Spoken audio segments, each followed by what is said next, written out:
Welcome, everyone, to the One More Game podcast. I'm one of your co-hosts, Jeremy Culver, a.k.a. Darcy, and with me is the California Thirst Quencher, Pete Leisure. Pete, how you doing, man? I was trying to quench my thirst last week, man. The reason why I wasn't here.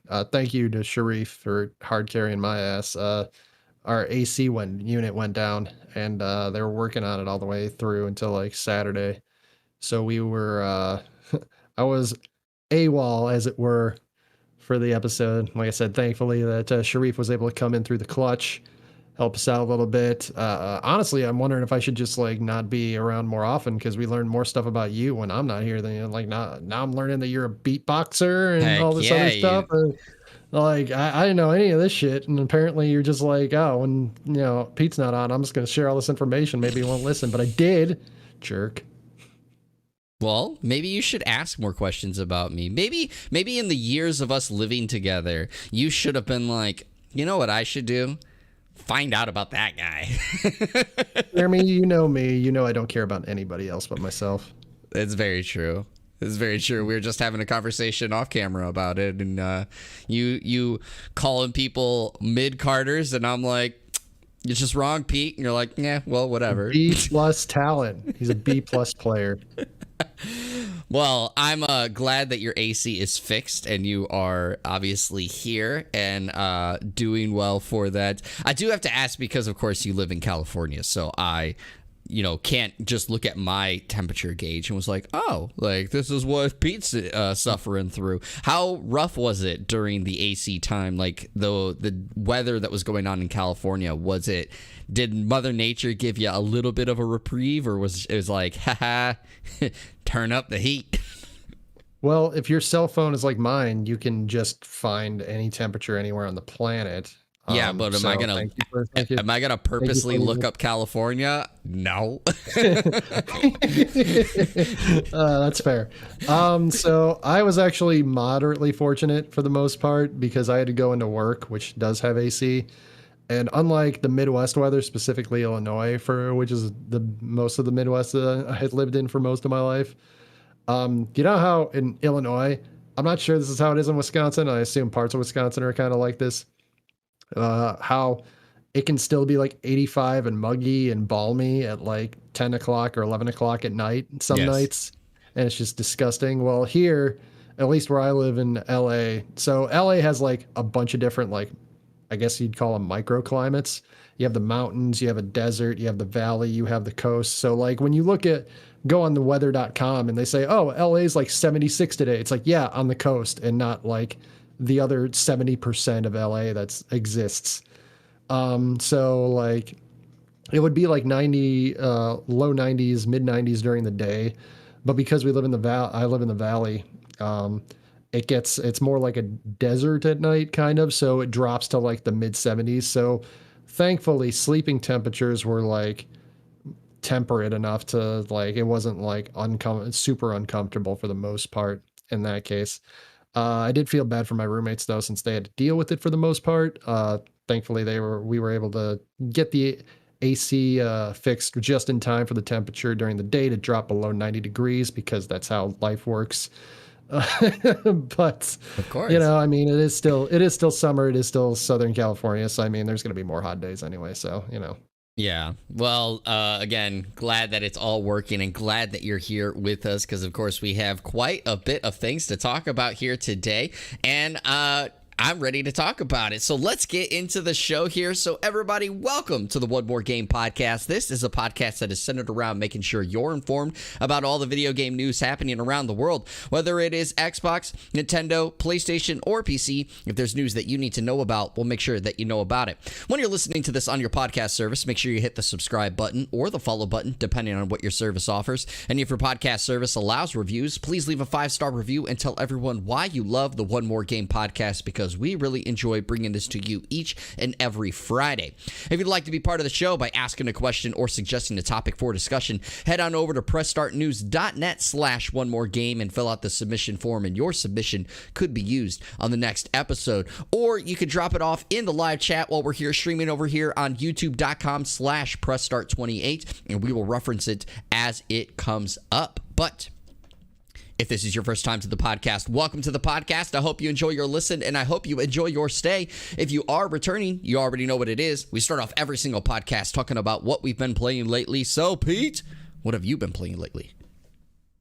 Well, I had 2 weeks of a little bit of a gap to play some stuff, and you'd be probably surprised to know that I didn't play a whole hell of a lot, honestly. But because I wanted to learn about pain, I started playing Hearthstone. I hate myself. Then I wanted to learn about love, so I started playing Hades, which is a great game. And if you haven't played it and you have access to it, such as through the Xbox Game Pass, you should absolutely give that game a try. It is fantastic. And then I tried a new one, which the one I kind of wanted to talk about the most was Escape Academy, which taught me patience, because it is a puzzle game, and you want to basically the game starts out, you're going into like a job interview, and you find out that actually the interview is for Escape Academy, the namesake of the game, where you have to basically, it's a video game version of an escape room, and you have to solve puzzles to get through the room. And once you complete the first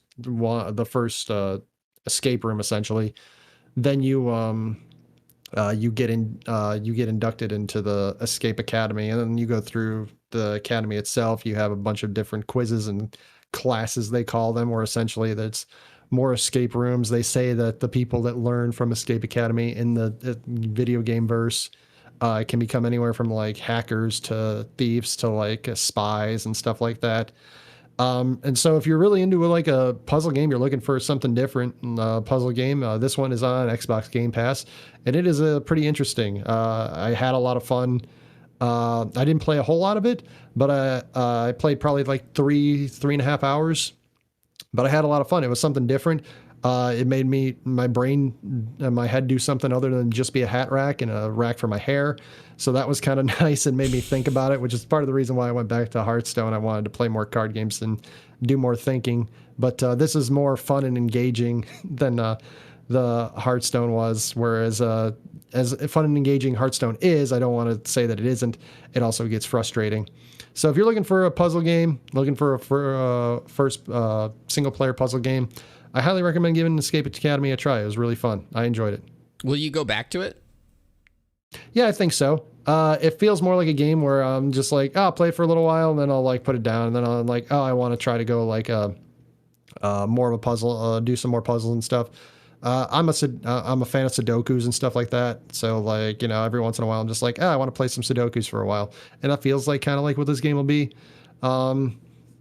So like one of the puzzles that I was working on was it was color oriented and paint oriented for like their version of art class. Like the basically you walk into the class and the professor's like, I was supposed to teach you stuff today, but I decided to hide my paints in my office and lock the door, and you have to figure out how to unlock it. It's like, okay, well, sure. And all these puzzles basically have a time limit. The art one in particular is 30 minutes. The induction one, I think only the first part has a time limit of like, I think 10 minutes. And then like once you're in the academy proper, the first puzzle there is like 15 minutes. So it progressively the puzzles get more difficult, but they give you a time limit to figure it out. I haven't actually let the time run out, so I don't know what happens if like there's just a game over and you have to restart or something like that. You die. Well, the 15-minute one, they said that there was like a memory wiping gas that was leaking into the room, which I don't know what kind of phlebotomium they made up for that, but that was kind of interesting. So I was actually wondering, I was like, I kind of want to see what happens if I don't complete the puzzle. Yeah. Didn't end up doing that though. So I'd probably maybe I'll do that next time. Yeah, maybe I'll go back and do that next time. Yeah, but that's cool. I've heard some good things about Escape Academy. It's had my it's caught my interest, but of course with everything that I'm playing, backlog, and then of course on top of it, as we talked about last week's episode with Sharif, that I'm getting in the process of moving. So like I've just been a whirlwind of experiences. So I'm like, at some point I'll probably go play Escape Academy, but it is definitely not on my priority list from there. But for myself, you'll be surprised because it's been 2 weeks since I talked with you, but also 1 week since the last episode, that you would think I got to play a bunch of games, but I didn't. I got to play about the same thing that I played before. I played a little bit more of Fire Emblem Warriors 3 Hopes. Funny enough, I actually bought it now, so now I am the proud owner of it. I don't just rent it like I was before. Ooh. But I want to say this just because more so for a joke, but I got to play a new RPG that I bought called Dusk Diver for a grand total of 10 minutes, and then I had to turn it off because I was in the process of doing some other things. Obviously, the house hunting has taken a big precedence over everything else, which I will update people. My wife and I, we did find a house, so congratulations to us. But we are still now doing the way to simplify it is we're doing the negotiating part of the house, but the deal has already been signed and accepted. There's just little nuances that we have to get figured out. Dot the I's and cross the T's. Yeah, exactly. So we have the house, but we just got to get these other little minor things squared away. But going back to Fire Emblem 3 Hopes, Fire Emblem Warriors 3 Hopes, I should say, even though I haven't gotten too much further into it, I continue to really like the game. I've gotten to the point essentially where in Fire Emblem 3 Houses, the game that of course it's based on, I've gotten to kind of the point where now almost all of the little mechanics that are present to develop the characters are there. And so now it's just kind of doing the story and beating those components of the game. I find it really interesting though. So if those that have never played a Fire Emblem game, and I think we've talked before, Pete, I don't think you've ever played a Fire Emblem game, if I remember correctly. So with Fire Emblem, there's one very, I guess, important component to the game that most people that play the game understand, but those that haven't played it probably won't. But there's 2 modes that were introduced in recent games. But there is classic mode, and then there is, I think they always call it casual mode or something. But in classic mode, in all the Fire Emblem games before classic mode was introduced, and then when classic mode was introduced, then henceforth, if a character dies in combat, that's it. That character is dead and they're gone, and any of their story or dialogue that would have been there in the game is no more. So you have to pay attention and be mindful of your soldiers in combat to avoid that. Or of course you can just refresh a save if as some people do, right? Well, in Fire Emblem Warriors 3 Hopes, you can do the same. You can have a classic mode and a casual mode. And in the classic mode, again, if a warrior dies, then they're done. Then that's, the end for them. But I found it interesting that in this one mission in particular, the enemy that I was facing, there was right before the match or the battle, you can have strategies on how you want to, some extra things to tackle the map. And one of them was for these 2 characters in particular, they were to recruit them on the map. And I chose to recruit one, and I didn't choose to recruit the other one. And then I just chose 2 other little strategies. And I found it interesting that in the game, the same thing happened. When I killed the enemy character, they were dead and they were done. And so I can't recruit that character anymore. So I found that interesting piece, because in most Dynasty Warriors games, as you know, Pete, I think we've talked about it before, you've played some of them, that when you defeat an enemy, they always retreat or you capture them. But in this, it was nope, they're dead. And I found that really interesting because I was a little shocked that they died, and I was oh, I can't recruit them now. That kind of sucks. I should have recruited them. But yeah, well, I mean, a cold-blooded murderer like yourself would find that interesting. I did. Odd, as I slayed them on the ground, I was like, are you really going to die off this? And Yeah, because most of the Dynasty Warriors games that I played are like the Gundam games, and it's kind of the same thing. When you beat up their Gundam, and all of a sudden, like, yeah, take over their region, and then they retreat because they'll just have the Gundam. It's like, you couldn't defeat, you defeated me, but I'll be back, you monster. And a lot of times, it's almost like you beat them, and they end up becoming part of your team at that point. So, yep. yeah, it is kind of weird that that's not how this particular one works, apparently. Yeah, So. it caught me off guard because like I Mhm. figured the classic mode would mean like for sure my characters die if they die. Like that's just how it is. Yeah. But I didn't expect that it was also going to be that way for the enemy. So when that character died, I was like, oh, dang it. I should have chosen to recruit them. If I would have known, I would have chosen to recruit them. But Refresh that save. yeah. Well, I already saved over it, so they're dead.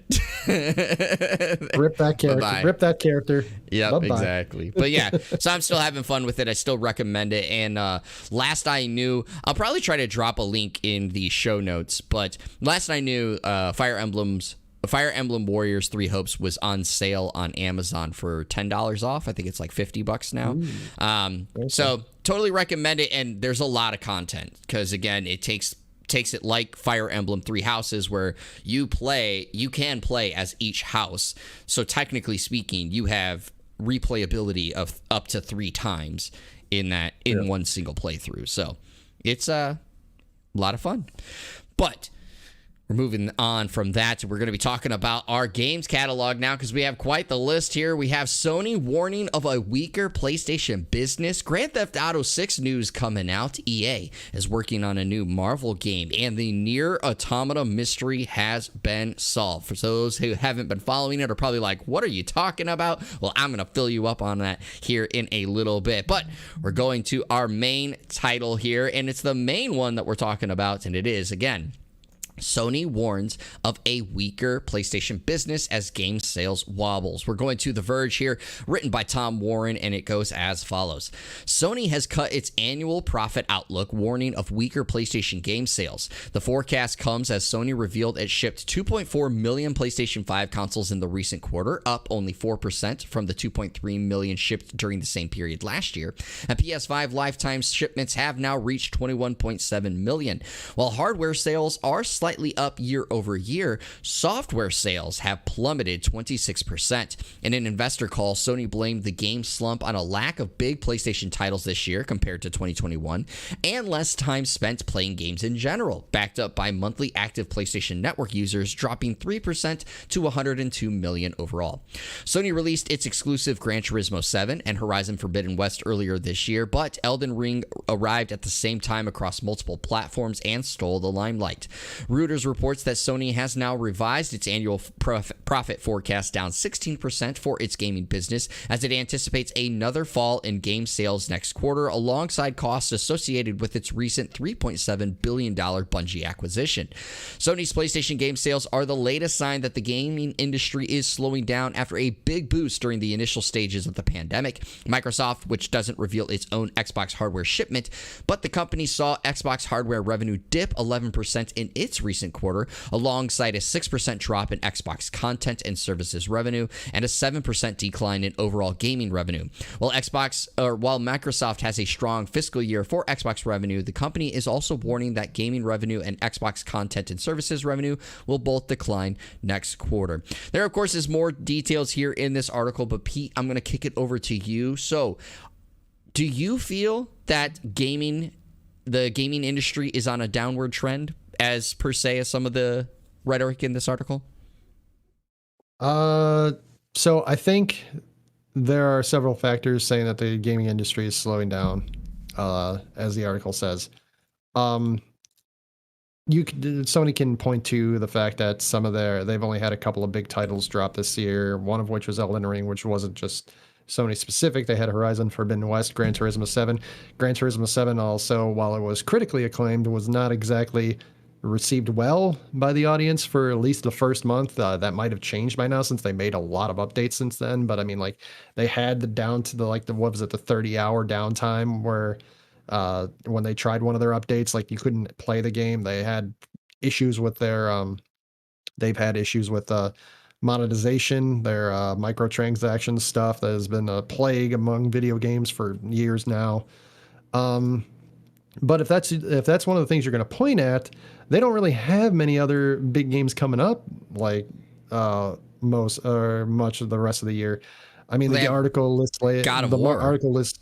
Yeah, the article lists later they have God of War Ragnarok, which is from set to launch on November 9th, and The Last of Us Part 1 remake on September 2nd. But that's a remake, so I mean, like that's who knows if that's going to be like a lot of people are like, oh, I'm going to jump on that because I'm going to play that game again.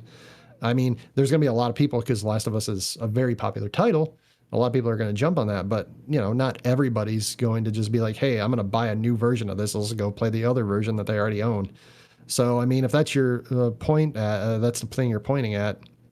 That's I don't know if that's necessarily going to rectify the rest of this year.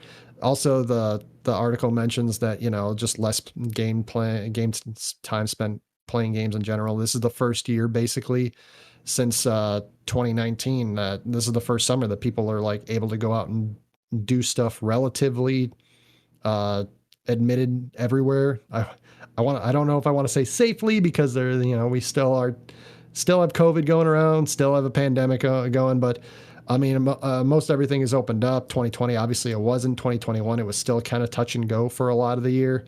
This is the first summer since 2019. At my job, we run surfing events, and they've gone to a lot of these locations, and they're like, this is the first time we've been here in 3 years, and it's just like, it may or may not seem like it's been that long. It may seem like it's been longer, but like, that's 3 years that like you haven't been able to do a lot of this stuff. Not to mention gas prices have risen a bunch. They're starting to taper off a little bit. Inflation's rising a lot, just as a catching up from the fact it hasn't risen in a long time. There's a lot of that stuff going on. There's probably not much cash on hand to be going around giving out to buying some of these games, along with the time not being spent to be able to do some of this stuff. And also, like, one of the things that caught my eye in reading this article was the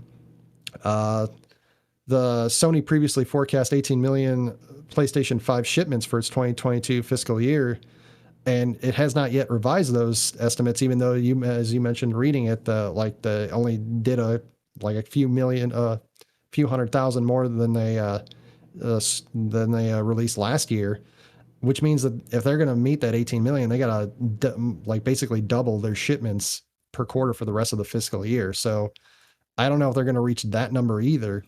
And that's another thing that's interesting is like, well, if they're not buying games, that probably means they're not buying the game system, which, so what are you going to do about all that? I mean, you just dropped almost $4 billion on Bungie, so, I mean, they might be taking a little bit of a hit this year. But, they're also a $1 billion corporation. So how big is that hit really going to be a negative effect? It'll be a negative effect probably on the workers because they're probably going to pitch a lot of people to the side if they think that they're not doing enough for their stockholders and their, CEOs or CEO and all that stuff. And they can't get their bonuses. So they might cut a lot of people. So that's some garbage. But, that's how these businesses try to make their money back. So. Yeah, I want to say, kind of as you kind of detailed, the biggest factor definitely is things are more opened up now this summer than they were in previous years. And a lot of people are taking the opportunities to go travel and do visits, whether that's warranted or not, right? This is definitely a time where you have some people who are still very concerned about COVID and its impacts and what it brings. And then you have some people who feel because they're they're vaccinated and all this stuff that they feel more ready and I guess willing to go try to do some of those things. So of course there's going to be a dip. The pandemic was never, gaming in the pandemic was never going to just continue to stay at that height and at the very least not go up, so at some point that was going to dip. I think of course the one important thing to remember for both Sony and Xbox is while things are getting better with the pandemic, hardware shipments are still tough. I mean, they're still not, everywhere and readily available. PlayStation 5 continues to still be an item that is hard to get by. Yes, it is more available than it was, of course, at the height of the pandemic, but it is still just, it's not readily available for everyone. Xbox Series is a little bit easier to find, but that one is still harder to grab. So, of course, those sales were going to, be down. But I think it's important to realize, I guess, through all of this is that with gaming obviously is going to go up and down depending on the year, depending on what games are released, as you said, talking about what's been released this year alone. And that's just the natural ebb and flow of business, right? Now, the forecast for Sony not re-looking at that 18 million makes me wonder does PlayStation or Sony expect to still ship out that much, like that they have plans in place to ramp up production and get that number of units out the door, but it's still weird that they haven't adjusted it because of where things are going and how things are looking to this point. I don't think, of course, that this article is trying to say that gaming sales or the gaming industry is on a decline, because, of course, gaming is, a very profitable market medium. Again, like movies, gaming is right there and makes a ton of money. But of course, every year is going to be a little change. And I do think, though, once you get to the later part of this year, there is going to be a boom in a sense, because, again, at this moment, Microsoft doesn't have too many things coming out this fall.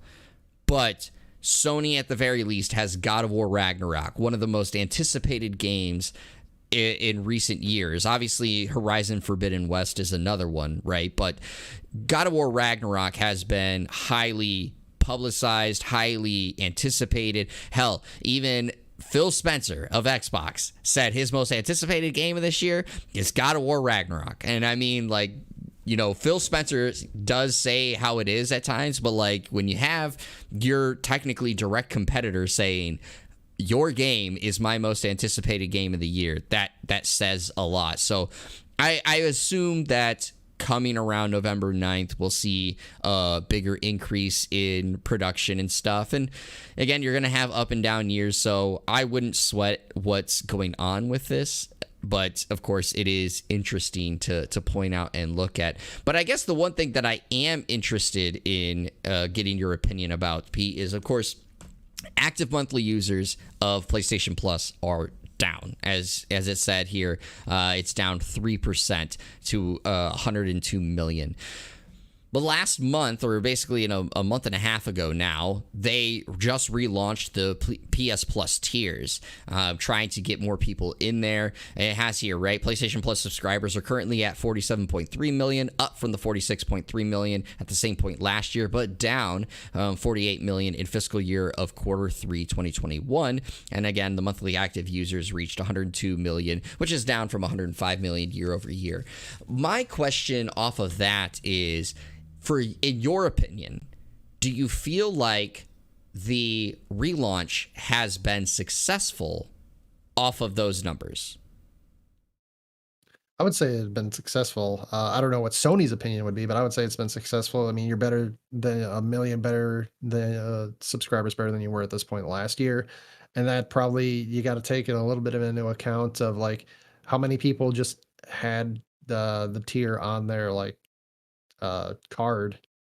Like, some people, like, one of the reasons why these companies like Netflix, these subscription based companies like Netflix and Hulu, they're just like, oh, we'll give you a month free, but you got to give us your credit card, just because they're hoping for like, 1 or 2 months it doesn't cross your mind that this is still on there. So even if you're not using it, you'll still pay them 10 or 20 bucks or whatever it is for the month or whatever. And how many of those people actually like they lost because of that? And like maybe they had like a free trial last year for PlayStation and they dropped off of that.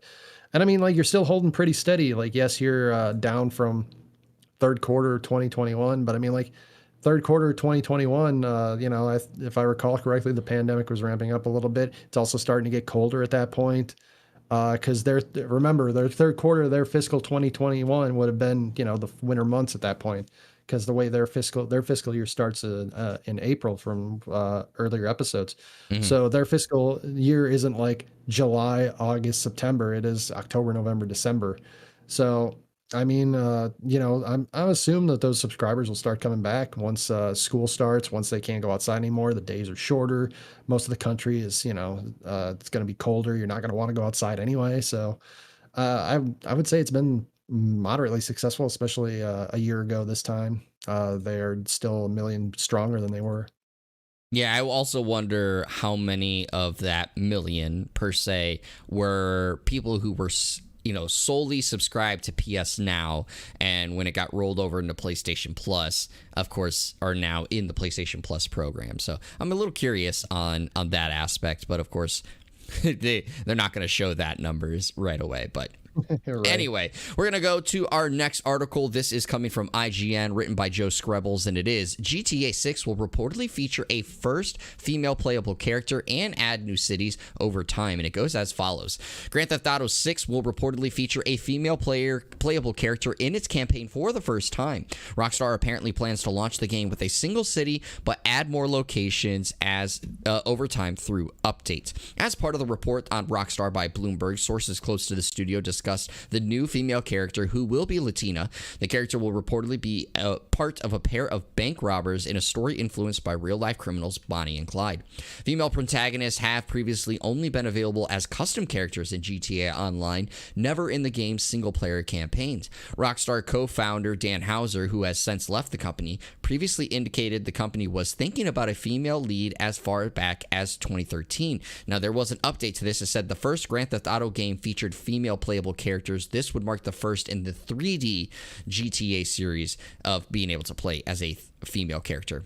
The report also indicates that the launch version of GTA 6 will begin with fictionalized Miami and surrounding areas, presumably a return to Vice City, while we will be updated with, quote, new missions and cities on a regular basis. That launch version report apparently already includes more interior locations than any GTA game previously.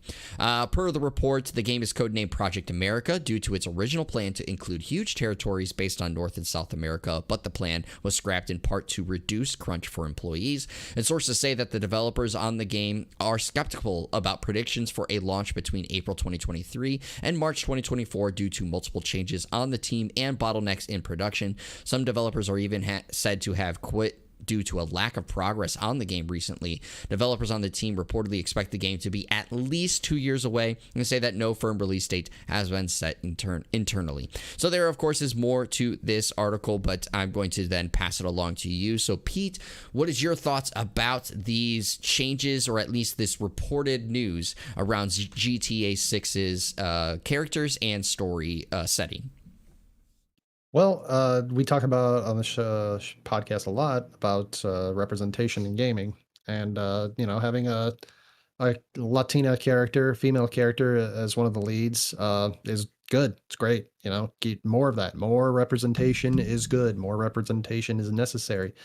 The interesting thing to me is they're talking about story influenced by real life criminals, Bonnie and Clyde.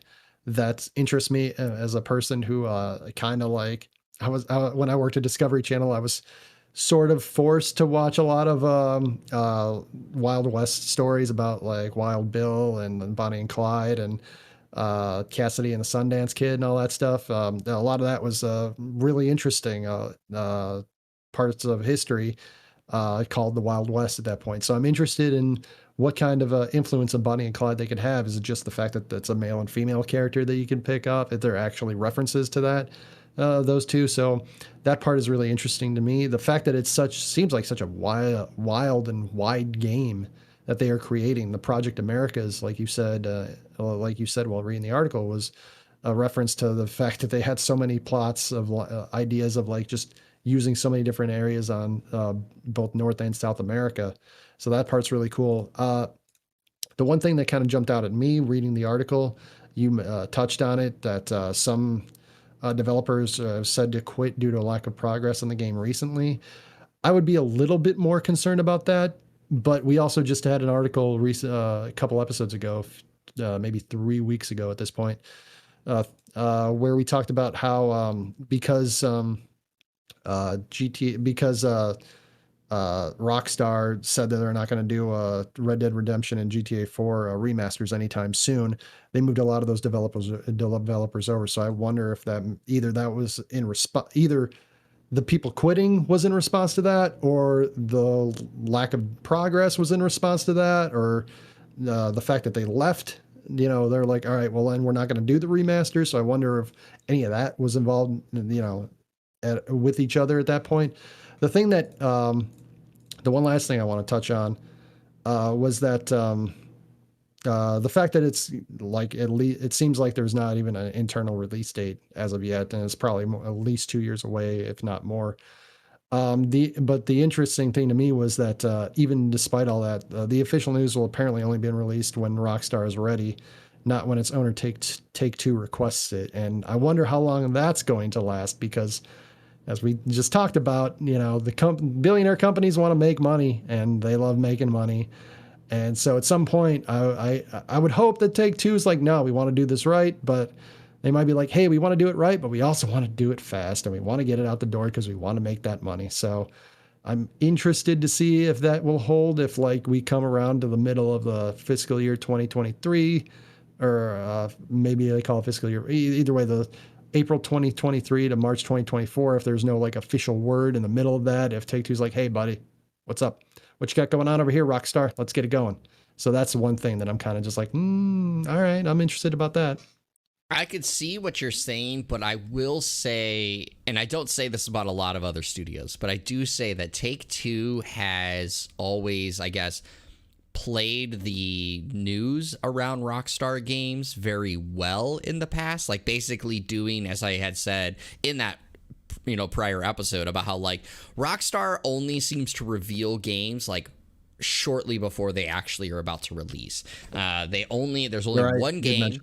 There's only one game in all that I can think of with Rockstar they revealed a game that was so far apart that it was way too early, and that game ended up being canceled. And I think I remember now the game was called Agent, but at that episode I couldn't remember what the name of it was. So like, right, I could see Rockstar getting that we only reveal it once we actually are ready type of approach. But I mean, as you said, representation is obviously great. I, as a huge fan of Grand Theft Auto Vice City, love that we are going back to Miami for it. I wonder what the setting, like year setting, is going to be, because obviously Vice City, takes place in the 80s. Is this another 80s approach to the game? Is this going to be a modern approach to the game like Grand Theft Auto 5 was? Where do they take the year setting to place in here? But I do want to bring something up that, of course, I myself cannot, directly relate to, but I want to bring it up because I do think it was a great discussion point over on Kind of Funny's Kind of Funny Games Daily podcast, and of course I've also seen it on social, but that's where I first saw it. Was Janet Garcia was on the episode where they brought up this article, and she talked about, in her mind though, while she of course likes the idea of being able to play as a female lead, and of course likes the fact that there's going to be, more representation playing as a Latina lead character. What she really hopes doesn't happen is that there is the stereotypical like movie trope where the Latina character does Spanglish, basically speaks in English and then randomly throws out a random, Spanish word that the common person probably knows, but it feels jarring to her.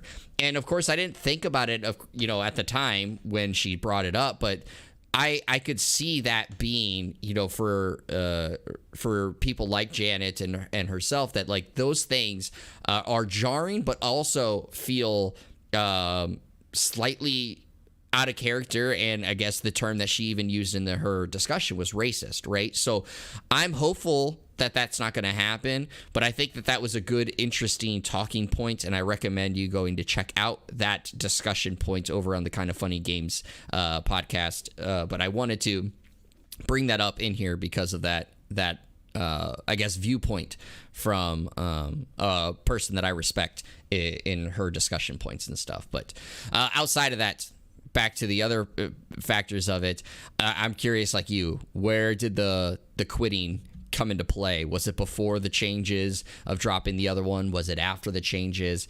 Have they quit because of those changes, or is it because of things were not moving at the speed that it wants to?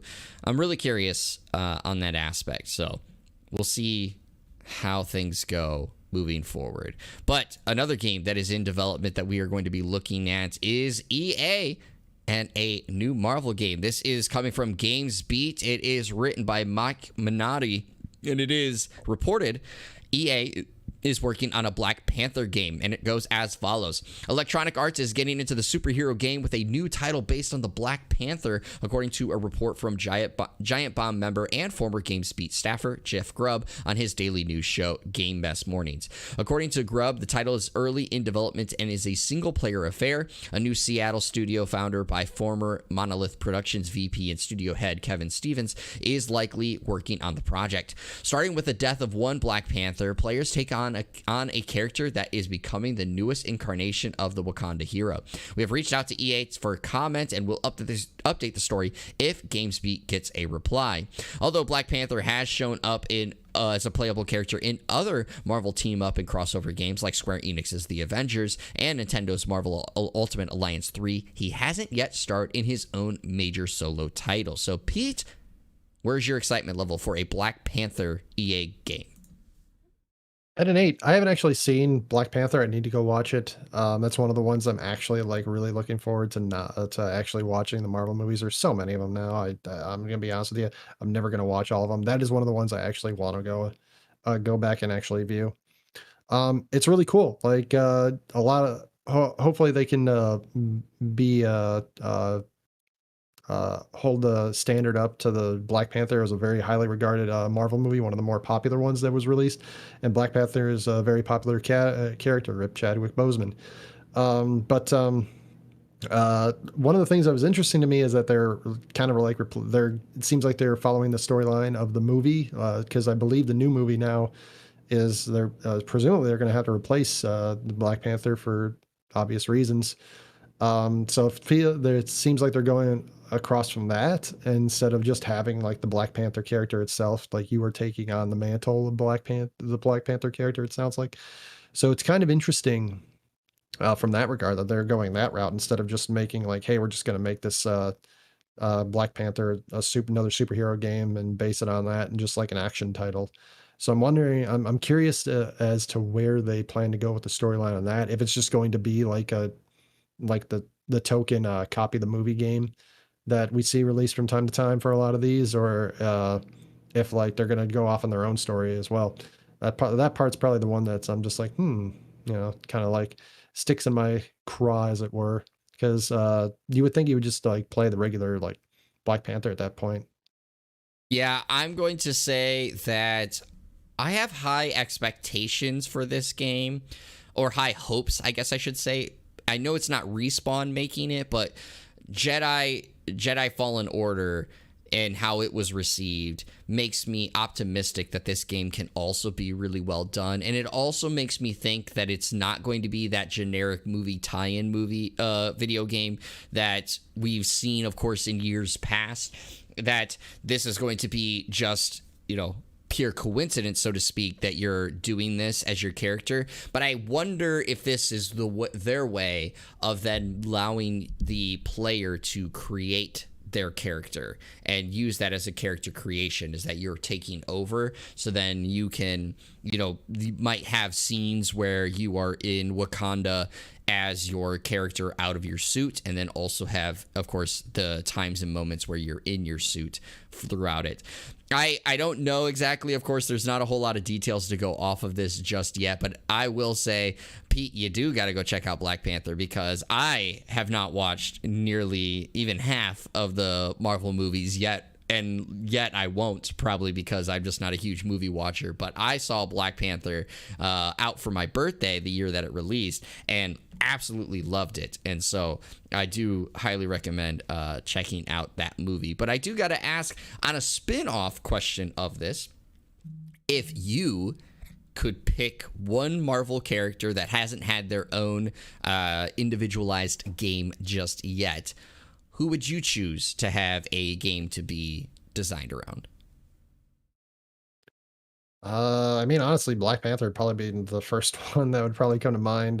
You can't choose Black Panther. I just read an article on it. Yeah, we just read an article. I understand. Give me a second. I don't know if they have a game on this character yet, but probably one of my more favorite characters in the Marvel universe due to the movies is probably Doctor Strange. I don't know how they go about that, but that'd probably be the one where I'm just kind of where I would like to see what they could do with that. But I don't know if they could even make like a really good game about that, since a lot of that is just like kind of like mysticism and stuff like that. I think they could. I don't know.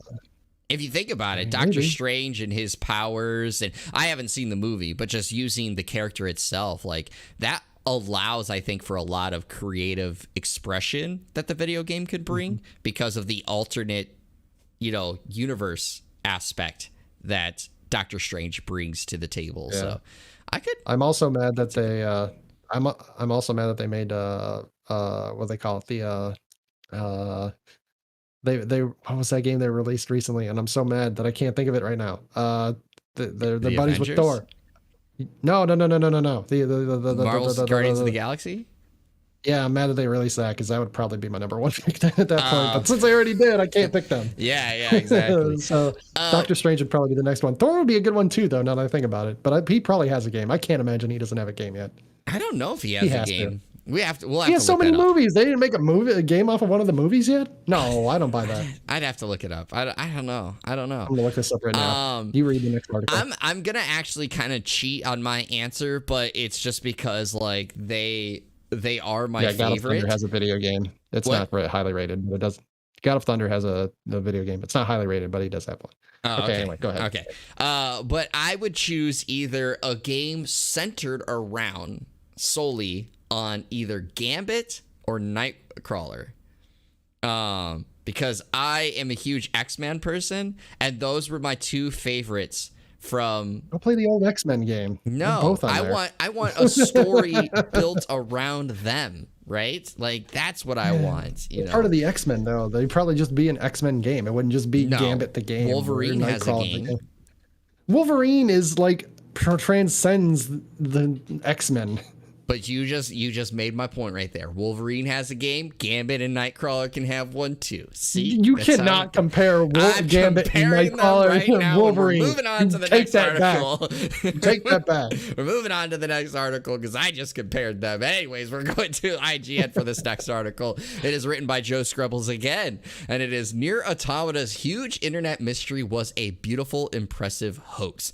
So this goes as follows. After days of intrigue, it's finally been revealed that the mysterious video of hitherto unknown areas in Nier Automata were the work of extremely talented modders. So, just to give a quick background, as this is going to also explain, but there has been for quite a while a discussion that's been going on Reddit, on the Nier Reddit subreddit, I should say.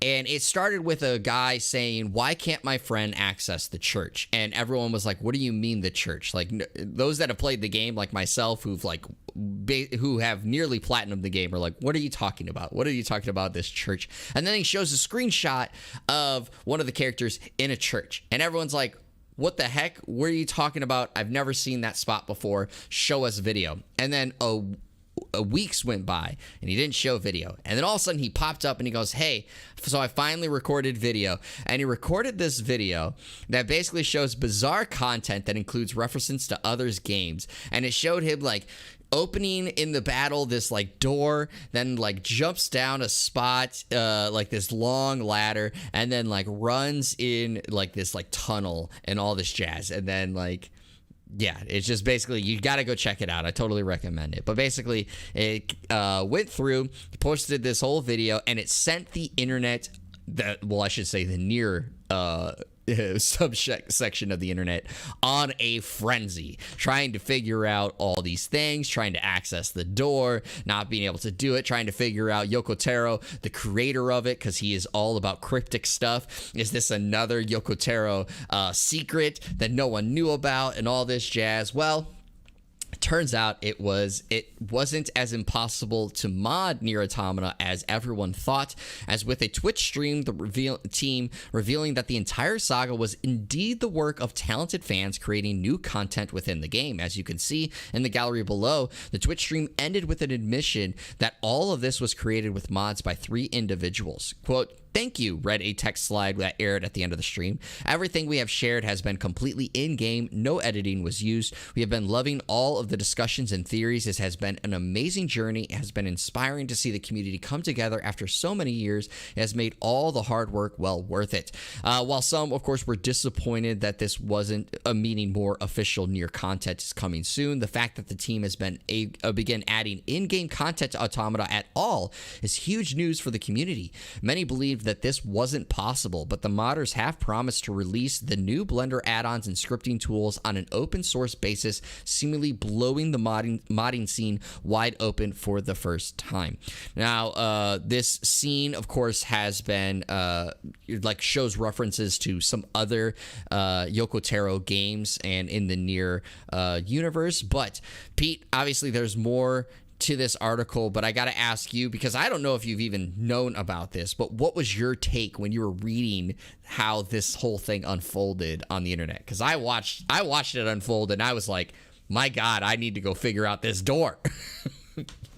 I've seen some references to it online on Twitch or on Twitter specifically. I mean, I wasn't like that involved in it or that in tune with it, but it is pretty cool that this happened. It brought together kind of a community that, yeah, they had Reincarnation released in 2021. Yeah, they had the remaster of Nier Replicant, but they haven't had like an actual main game since Automata from was like 5 years ago, which I started playing and I think it's fantastic. It, just even the first part of the game playing it, I'm like even if like I decided that I wasn't going to like this game, or I didn't feel like I was going to like this game, I could already tell this game is really well crafted and well done. Like you can sense that from very early on in the game. But it's pretty cool that to like be able to generate such rampant interest. I did not know that like the game hadn't been modded at all or messed with at all before this. It seemed like it couldn't be possible for the most part, which is interesting. It was really cool of Yoko Taro, the creator, not like they, because I guess people were asking him, according to the article, and he didn't like be like, yeah, that wasn't us. What are you talking about? He's kind of like, oh, what do you know? I don't know. Who knows? You know, he was kind of like playing along. Yeah, it was really cool of him to kind of like just play along with the mystery instead of just like ruining the whole thing right off the top. So that was really awesome of him to do that. I mean, this game, it didn't really harm anybody. If anything, it strengthens, like, you can point and be like, hey, look at how popular Nier still is. Look at how popular or how rampant the fan base is. You can easily sell another one of these games that they're like, just like added content or modified content for like a game that we released 5 years ago. Like, maybe we should start making another one, and maybe it'll generate enough interest and intrigue, and maybe they'll just go back and be like, hey, you know what? Yeah. We know this game's popular. We know the fans are really tied to it and they really enjoy the series. So like, hey, let's make another one of these. And you know, we get another classic game, another great game to be made. It'll be really fun. I hope that they make another one, man, because Nier Automata was so good, and it was to I guess correct one thing that you said. It wasn't that this game hasn't been modded. The modding community on Steam, of course, in most games that of course support modding, have done a lot of great things. But typically what modding does, right, is like maybe it creates like a new skin for your character, or it changes some like weapon stuff, or like maybe they can add like some dialogue and things. But like this was the first time, which is what people were like really getting into, is that it created a whole new level to the game. Like it was creating pieces in the game that reacted off of the player, which is why people were like, okay, this isn't a simple modding, because like modding hasn't gotten to this point yet, or like at least hasn't in Nier at this point. So it was like, like I said, it spawned this whole thing. And I even retweeted the original video when it first came out and said, oh my God, I need to play this now to find this door. Like I was like, I gotta find this door. I remember seeing that And experience this. So like it's crazy, but it's awesome. And I do, of course, Yoko Taro not revealing it is like perfect Yoko Taro character, because that's exactly what he does. He's super cryptic, and I loved like his thing. He tweeted out in English, which he doesn't tweet out in English obviously very often, but he tweeted, what do I think of this game? Check out my profile. And in his profile, it said, I cannot comment on anything about the game. Go ask the publisher. Like that's what he put. And so I loved, like, it just created this more intrigue to the world. But yeah, it's an awesome little bit, even if like for those that don't play Nier Automata, I totally recommend checking out, because the video itself is just actually just really cool to see, obviously, that what these three people were able to add to the game. And of course, thus ends the Church Saga mystery. So all right, so we're going to go to our last article here, and it is written by Polygon, written by Michael McWhorter, and it is Square Enix Tactics Ogre remake leaks again, and it is coming this November. So Square Enix still unannounced remake of the classic RPG Tactics Ogre Let Us Cling Together is coming to PlayStation 4 and PlayStation 5 on November 11th, according to leaked details from Sony's PlayStation Store. Those details, posted by PS Deals, include new screenshots of Tactics Ogre, Reborn, and a long list of improvements to the original game. Those improvements include new high-definition graphics, revamped enemy AI, fully voiced cutscenes, and music that's been re-recorded with live performances. Tactics Ogre Reborn also includes new quality-of-life features like quicker-paced battles, autosaves, and a complete overhaul to the controls and UI, according to the game's description. Now, Square Enix appears to have revised the class-wide level management system that was used in the 2010 remake of Tactics Ogre Let Us Cling Together for PlayStation Portable. Reborn has been updated to use a unit-by-unit level system. So, of course, there's some other things to go here, but it is important to note, for those that maybe don't know, Tactics Ogre Let Us Cling Together, the PSP version, was originally released back in 1995 for the Super Famicom in Japan. And then it spawned some later games, had a port, of course, to PlayStation and Sega Saturn, and then was, of course, remade for the PSP. So, Pete, I got to ask you two parts to this. The first part, I know you're not a strategy RPG person, but does this intrigue you enough to go check out this one? And two, what do you think about Square Enix letting this kind of leak yet again and still hasn't said anything? I don't know if I'll try Tactics Ogre specifically. I'm actually kind of more interested in playing like the Fire Emblem game. Hearing you talk about it the last couple of weeks, this week and last week specifically, even if it just ends up being Three Hopes, the Dynasty Warriors version. But that seems to be something I'm kind of more interested in. But I mean, if like it's available on like Game Pass, or whenever I finally get my PlayStation 5 up and running, it's I'm lazy as crap. If it's available on like the PS Plus setup there, I'll give it a try there. I don't know if it would ever be, but it is.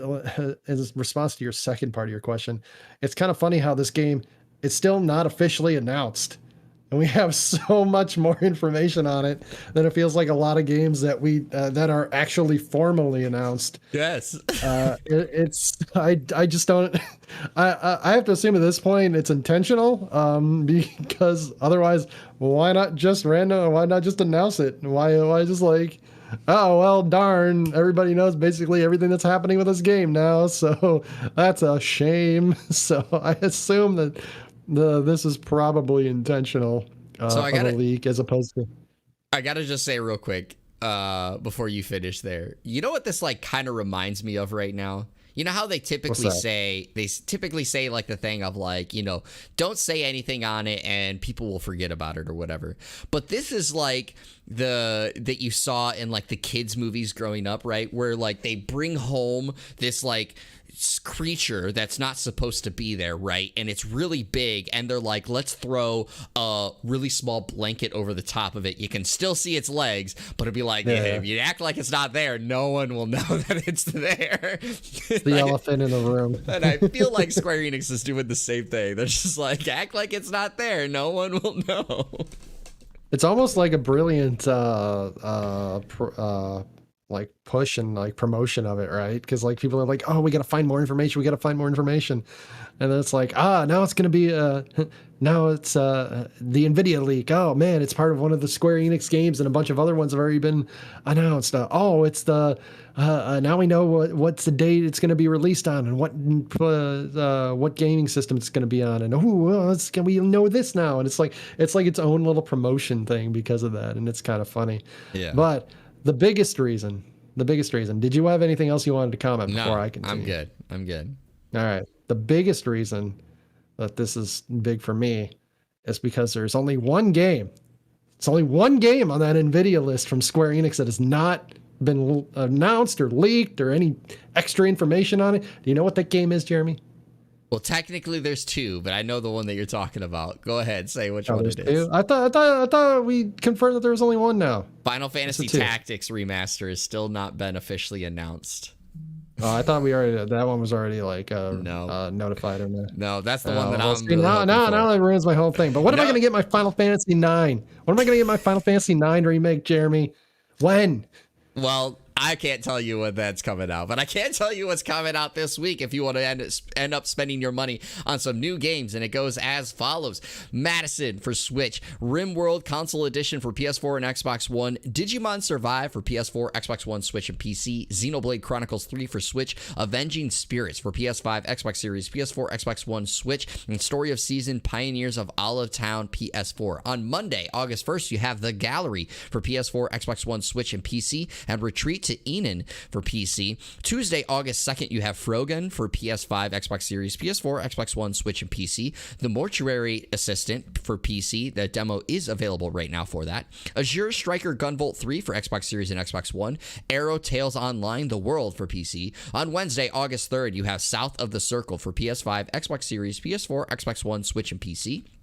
On Thursday, August 4th, you have Turbo Golf Racing for Xbox Series, Xbox One, and PC, Hard West 2 for PC, Hindsight for Switch and PC, Cap Canyonwood for PC, Played Up for PC, Thunderbolt Collection for PS5, Xbox Series, PS4, Xbox One, and Switch, Void Crisis for PC, Love, Money, Rock and Roll for PC. There is a demo available on PC right now for that. Veneris Tactics for PC, Sword and Fairy Together Forever for PS5 and PS4, Webbed for Switch, Gale of Windoria for Xbox Series, Xbox One, and PC. And then Friday, August 5th, you have Gigabash for PS5, PS4, and PC. Pete, any of these catching your attention? There's actually quite a few, honestly. I mean, you got the big name ones, Digimon Survive, Xenoblade Chronicles 3. But I'm going to go a little bit smaller. I think this one's semi-popular. Azure Striker Gunvolt 3 was one I was looking at. Turbo Golf Racing, which seems like watching the video was like a cross between like just golfing and Rocket League. That one seemed like that it is. Yeah, I didn't even know if it was like what was it like a mini game that Rocket League had that was just super popular. They decided to make their own, or is it just like a completely different thing? Or well, it's a totally different developer, so it's not just like Psyonix decided to make extend a mini game. But yeah, I mean, it controls very much like Rocket League. It does a lot of things like Rocket League, but I played it and it's hard. Let me just say that it's hard. It doesn't look easy, but it looks like it could be fun. The last one, and I have to say this almost because one of my cousins is she very much likes spiders, but webbed I don't know if it's a game I'm actually going to play, but it looked kind of funny and interesting the way like all the bugs like interacted with the fly. And it's like, predator. And there was like one shot where it was like on like a skateboard of some kind. Yeah. It was just like, and that part looked pretty cool. So those are like the three I'm looking at. So I will, of course, just bring up the two that come out today as well. Of course, Digimon Survive and Xenoblade Chronicles 3. I have my copy coming for Xenoblade Chronicles 3, but it's not here just yet. Digimon Survive, I'm going to wait a little bit on it. But I did find it very interesting that either Bandai Namco did not produce enough copies of this, or retailers oversold. But the physical version of Digimon Survive for Switch is like basically MIA.